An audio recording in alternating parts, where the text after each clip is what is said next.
দেখো কচুর শাক রান্না করব। তার জন্য কচুর শাক ধুয়ে কেটে নিলাম।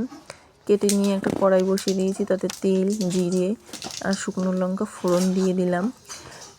এটা একটু লাল লাল হয়ে যাওয়ার পরে দিয়ে দেব রসুন। রসুনগুলোকে লাল লাল করে ভেজে নিয়ে কচুটাকে ছেড়ে দেবো একে একে। কচুগুলোকে দিয়ে নাড়িয়ে চাড়িয়ে একটু ঢাকা দিয়ে দিয়ে নরম করে নেব।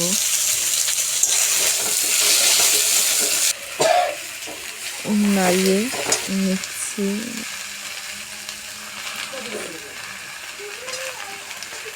তার মধ্যে দিয়ে দেবো একটু নুন দিয়ে নাড়িয়ে একটু ঢেকে দেবো। ঢেকে দিয়ে নরম হয়ে গেলে দিয়ে দিলাম হলুদ দিয়ে নাড়িয়ে চাড়িয়ে নেব। নিয়ে রেডি হয়ে গেল কচু শাক। যদি ভিডিওটি ভালো লেগে থাকে চ্যানেলটি সাবস্ক্রাইব করে দেবেন আর পরের ভিডিওর জন্য অপেক্ষা করবেন। তৈরি হয়ে গেছে কচু শাক।